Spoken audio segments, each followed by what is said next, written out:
विद्यार्थियों, आज हम कक्षा 10वीं विज्ञान के पहले अध्याय के तीसरे भाग को लेकर के आए हैं। कक्षा 10वीं का पहला अध्याय भोजन और मानव स्वास्थ्य में ये तीसरा लेक्चर बन रहा है, तीसरा वीडियो बन रहा है। आज हम खनिज और खनिज कुपोषण की बात करेंगे। तो देखिए बच्चों, सबसे पहले तो मैं बात कर रहा हूं खनिज की, कि हमारे शरीर के लिए वे कौन कौन से खनिज हैं जो ज्यादा जरूरी हैं। तो देखिए, हमारे सिलेबस में iron, iodine, calcium, phosphorus, sodium और पोटेशियम, ये वे जरूरी खनिज है जो भोजन में संतुलित मात्रा में होने चाहिए। क्लियर है? अब देखो आप, ये वे खनिज हैं जो हमारे शरीर की रोगों से सुरक्षा भी करते हैं और शरीर के अंदर या कोशिकाओं के अंदर बहुत सारी ऐसी उपापचय क्रियाएं चलती है जिनमें इनकी बहुत बड़ी भूमिका होती है। बहुत से निर्माणकारी प्रोसेस है, उनमें भी इनकी बड़ी भूमिका होती है। अब देखिए, अब हम यहां पर चर्चा कर रहे हैं कि हमारे शरीर के अंदर जो ये प्रमुख खनिज है, इनके कार्य क्या है और यदि इनमें से किसी भी खनिज की शरीर में कमी हो जाए तो फिर शरीर के अंदर क्या दुष्परिणाम देखे जाएंगे, हम उनकी भी बात करेंगे। ठीक है? अर्थात पहले खनिज और उनके कार्य और बाद में खनिज कुपोषण। खनिज कुपोषण का मतलब यह है कि जब शरीर में किसी भी खनिज की कमी हो जाती है तो शरीर में उत्पन्न रोग की स्थिति को खनिज कुपोषण कहा जाता है। ठीक है? अब देखिए, हम सबसे पहले खनिज की बात कर रहे हैं, आयरन या लोह की बात कर रहे हैं। आयरन हमारे शरीर के अंदर हीमोग्लोबिन का निर्माण करता है। क्लियर है? अब आप ये भी पूछ सकते हैं कि सर हीमोग्लोबिन कहां पाया जाता है। तो देखिए, हीमोग्लोबिन जो है वो पाया जाता है आरबीसी के अंदर, लाल रक्त कणिका के अंदर। ठीक है? आरबीसी के अंदर हीमोग्लोबिन का काम क्या है? तो हीमोग्लोबिन का काम है O2 और CO2 का परिवहन। ठीक है? हीमोग्लोबिन एक श्वसन वर्णक है, एक रेस्पिरेटरी पिगमेंट है। ये गैसों का परिवहन करता है शरीर के अलग अलग भागों तक, इसलिए इसे हम श्वसन वर्णक बोलते हैं। हीमोग्लोबिन को बनाने के लिए हमें एक ग्लोबिन नाम की प्रोटीन चाहिए और हिम वाला घटक यानी हमें आयरन चाहिए। तो कुल मिला के मैं ये कह सकता हूं कि हीमोग्लोबिन बनाने के लिए हमें किसकी जरूरत होती है? आयरन की। क्लियर है भैया?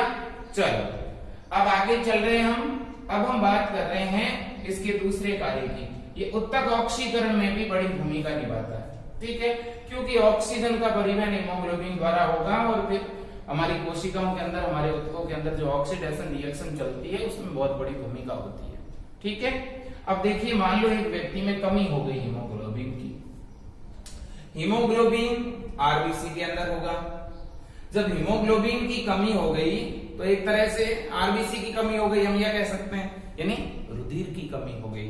और जब शरीर में रुधिर या हीमोग्लोबिन की कमी होती है तो उस रोग को हम बोलते हैं एनीमिया या रक्ताल्पता।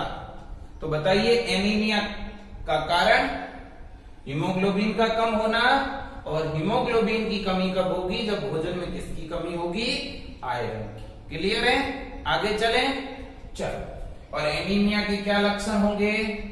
तो अब जब हीमोग्लोबिन ही नहीं होगा तो ऐसी परिस्थिति में शरीर के जितने भी अंग और ऊतक होंगे वहां तक ऑक्सीजन नहीं पहुंच पाएगी, इसलिए व्यक्ति की कार्य करने की क्षमता जो है, अंगों की जो कार्य प्रणाली है वो पूरी तरह से प्रभावित हो जाएगी। ठीक है भैया? चलो अब बात कर रहे हैं आयोडीन की। आयोडीन वो खनिज है जो थायरॉक्सिन हार्मोन के निर्माण में हेल्प करता है। ठीक है? लेकिन थायरॉक्सिन हार्मोन जो है वो बनाती है एक ग्रंथि, और उस ग्रंथि का नाम क्या है? थायराइड ग्रंथि। और ये थायराइड ग्रंथि कहां पाई जाती है? तो ये हमारे गले वाले भाग में पाई जाने वाली अंतःस्रावी ग्रंथि है। ठीक है? और ये जो एंडोक्राइन ग्लैंड है ये थायरॉक्सिन हार्मोन बनाती है और थायरॉक्सिन हार्मोन बनाने के लिए हमें एक खनिज की जरूरत होगी और उस खनिज का नाम है आयोडीन। क्लियर? चलो अब देखिए, अब एक व्यक्ति में आयोडीन की यदि क्या हो जाए, कमी हो जाए, आयोडीन की कमी होगी तो थायराइड ग्रंथि क्या नहीं बना पाएगी, थायरॉक्सिन। जब थायरॉक्सिन नहीं बनेगा तो गले वाली ग्रंथि में क्या आ जाएगी, स्वेलिंग यानी सूजन आ जाएगी। और जैसे ही गले की ग्रंथि में स्वेलिंग या सूजन आ जाएगी तो ऐसी परिस्थिति में गलगंड या घेंगा रोग होगा। इसका मतलब यह है कि गले की ग्रंथि में सूजन आना। क्लियर है? ये किसका लक्षण है, गलगंड या घेंगा का। इसे हम इंग्लिश में गोइटर भी बोलते हैं, तो कंफ्यूज होने की जरूरत नहीं है। ठीक है भाई? चलो अब इसका उपचार क्या है गलगंड या घेंगा का? तो आप आयोडीन युक्त भोजन लीजिए, बीमारी ठीक हो जाएगी, है कि नहीं?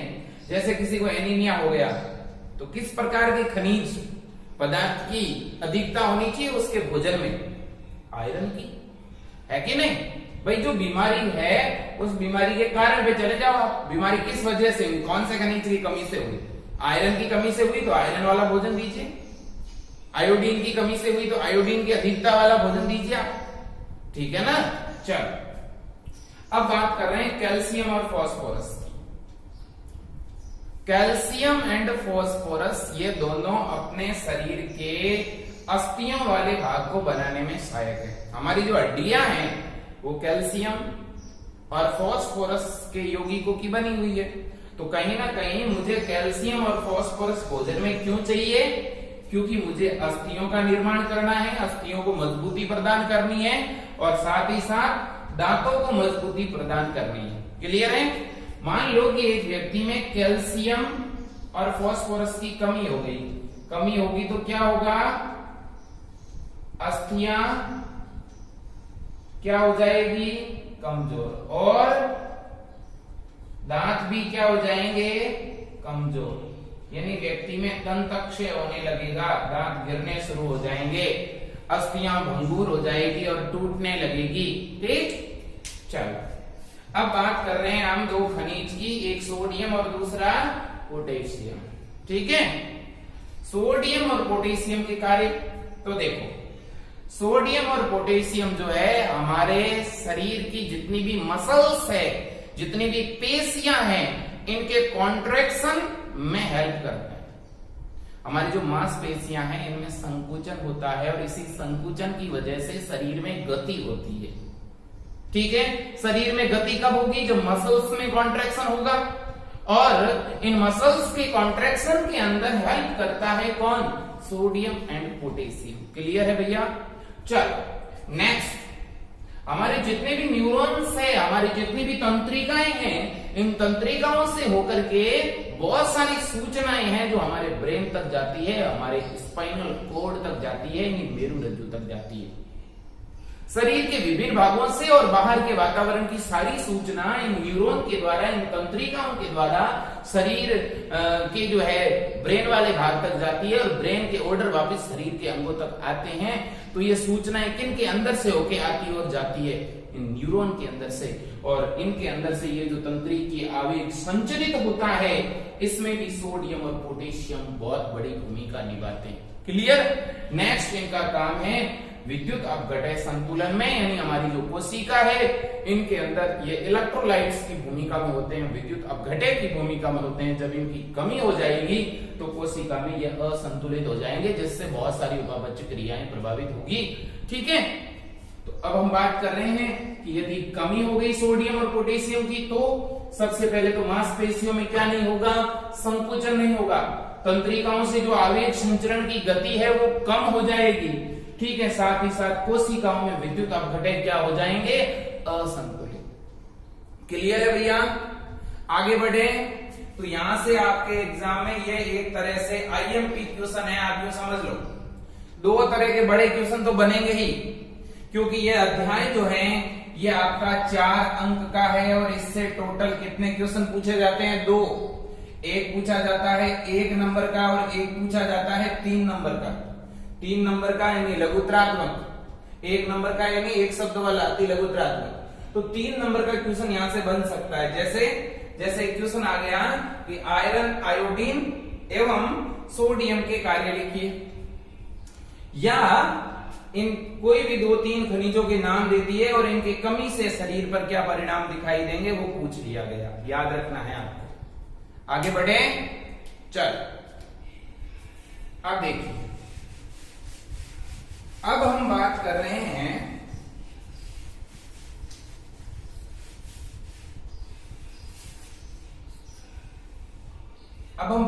हैं ब्लड प्रेशर की। ब्लड प्रेशर,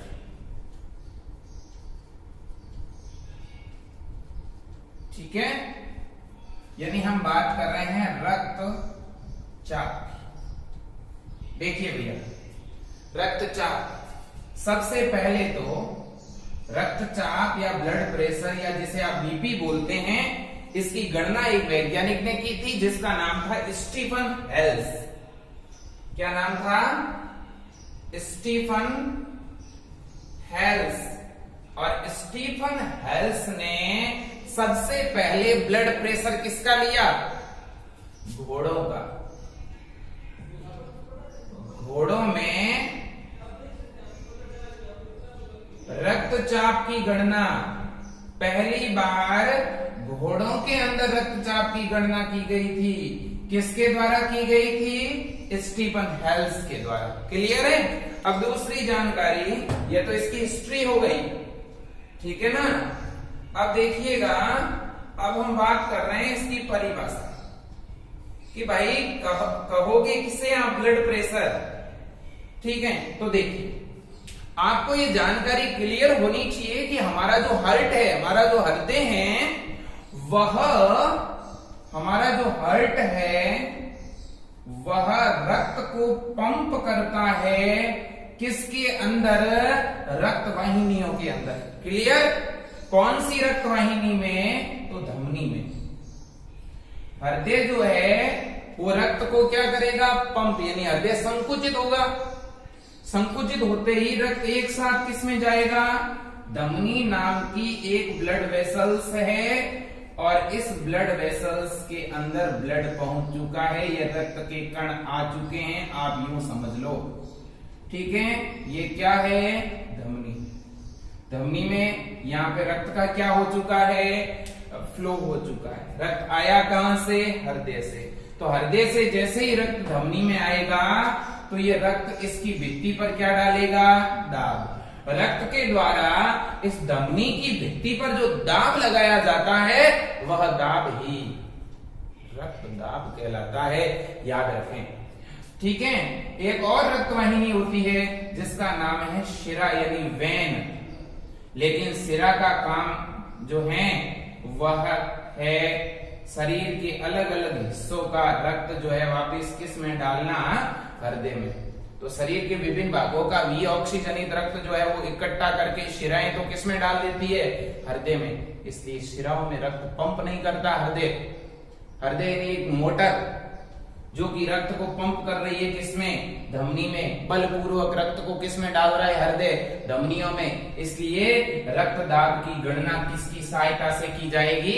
धमनियों के द्वारा, शिराओं के द्वारा नहीं की जा सकती। याद रखें, शिराएं तो ये है जो बाहर की सतह पर आपको दिखाई देती है, जिसमें कई बार डॉक्टर इंजेक्शन या जो ग्लूकोज वगैरह इंजेक्ट किया जाता है, ठीक है ना।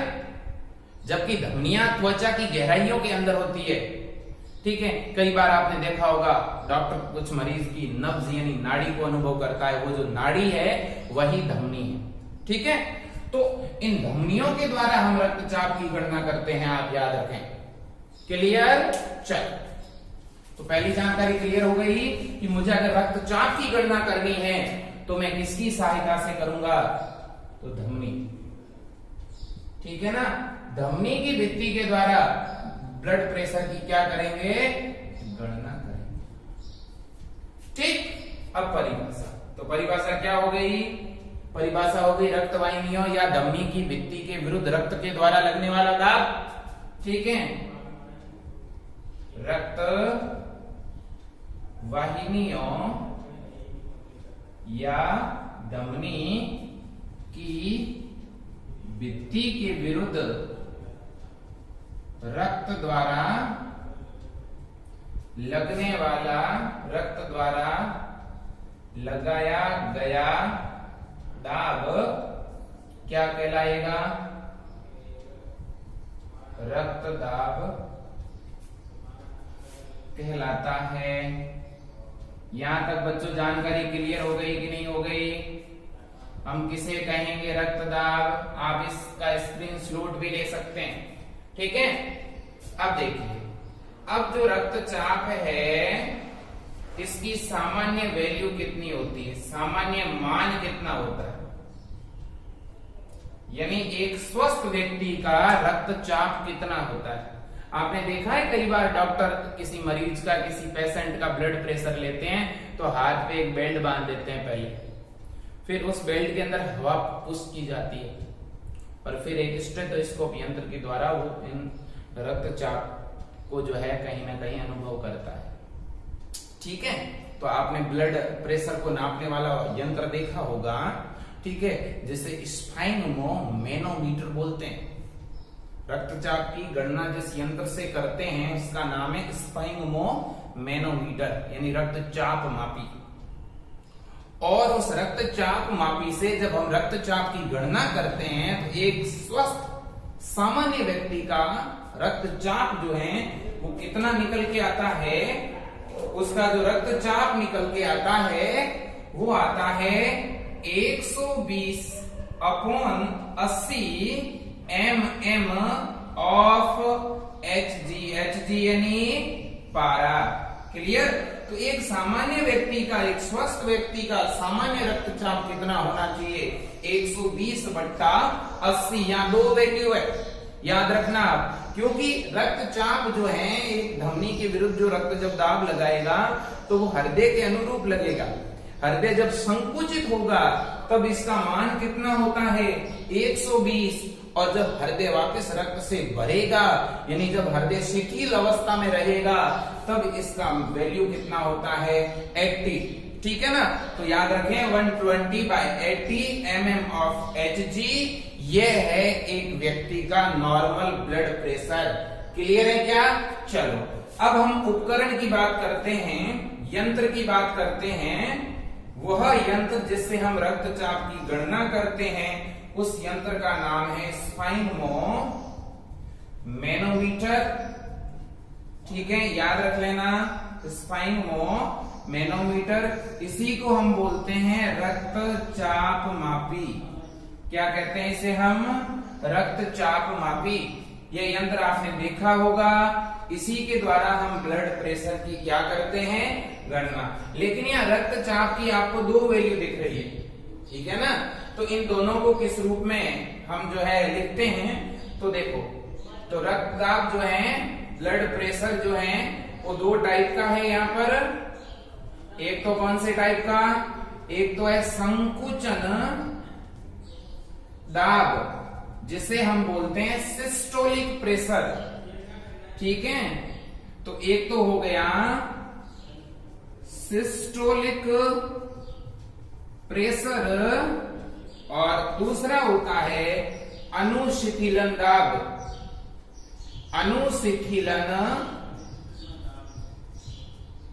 अनुशिथिलन दाब को हम बोलते हैं डायस्टोलिक प्रेशर। Diastolic pressure. तो कुल मिलाकर के ब्लड प्रेशर जो है उसकी गणना हम 2 टाइप से करेंगे, एक सिस्टोलिक, दूसरा डायस्टोलिक। इसलिए इसकी 2 वैल्यू निकल के आएगी। सिस्टोलिक वैल्यू कितनी है? 120, डायस्टोलिक वैल्यू कितनी है? 80। अब आप ये कहोगे कि सिस्टोलिक का मतलब यहाँ पे क्या है? ठीक है, ये वैल्यू कब आएगी? तो देखिए, जब हमारा हार्ट संकुचित होगा, जब हमारा हृदय संकुचित होगा तो धमनियों के अंदर रक्त जाएगा और धमनियों के अंदर जो रुधिर जाएगा वो थोड़ा बलपूर्वक जाएगा, ज्यादा मात्रा में जाएगा, तब एक उच्च दाब अनुभव होगा और वो कौन सा है? सिस्टोलिक। क्लियर? अब जैसे ही एक बार हृदय संकुचित हो गया और हृदय का जो रक्त है वो सारा का सारा धमनियों में चला गया, तब धमनी की भित्ति के विरुद्ध जो दाब लगा वो संकुचन, या प्रकुंचन भी बोलते हैं इसे। अब फिर क्या हुआ कि अब हार्ट में रक्त नहीं है, तो अब हृदय में ऊपर से रुधिर आएगा, ठीक है। जैसे जैसे रुधिर आएगा तो हृदय रक्त से भरेगा, तब तक आगे जो रुधिर है वो बहुत कम मात्रा में जाएगा, ठीक है ना। तो इसलिए धमनी की भित्ति के विरुद्ध भी कम दाब अनुभव होगा, क्योंकि हृदय शिथिल हो रहा है, रेस्ट की पोजीशन में है, इसलिए तब दाब जो लगेगा वह निम्न दाब जो है वो कहलाएगा आपका अनुशीतलन दाब। तो जब हृदय संकुचित होता है तो धमनी की भित्ति के विरुद्ध रुधिर के द्वारा लगने वाला दाब क्या कहलाएगा? संकुचन। जब हृदय शिथिल अवस्था में रहता है तब धमनी की भित्ति के विरुद्ध रक्त जो दाब लगाता है वो क्या कहलाता है? अनुशीतलन दाब। अनुशीतलन दाब की वैल्यू कितनी होती है? 80 mm ऑफ पारा, ठीक है। और संकुचन दाब या सिस्टोलिक प्रेशर की वैल्यू कितनी होती है? 120 mm ऑफ Hg यानी पारा। क्लियर हो गया क्या भैया? चलो अब हम बात कर रहे हैं ब्लड प्रेशर दो टाइप का होता है, एक हाई और दूसरा लो, यानी एक उच्च रक्तचाप और एक निम्न रक्तचाप। आपने कई बार ऐसा सुना होगा कि फला फला व्यक्ति का तो बीपी हाई है, ठीक है, या आपने सुना होगा कि उसका तो बीपी लो हो गया है कि नहीं। तो किसी भी व्यक्ति का ब्लड प्रेशर हाई हो जाना या लो हो जाना, इसे हम किस रूप में परिभाषित करेंगे? तो देखिए, तो ब्लड प्रेशर यहां पर दो टाइप का, हम आगे मैं ये ऊपर जो लिखी हुई जानकारी है उसे डिलीट कर रहा हूं। अब देखिए, तो यहां पर जो ब्लड प्रेशर है इसकी असामान्यता को हम पढ़ रहे हैं, ठीक है ना, इसकी असामान्यता। तो दो तरह की असामान्यता देखी जा सकती है ब्लड प्रेशर से रिलेटेड, या तो ब्लड प्रेशर बढ़ जाएगा या ब्लड प्रेशर घट जाएगा, ठीक है ना।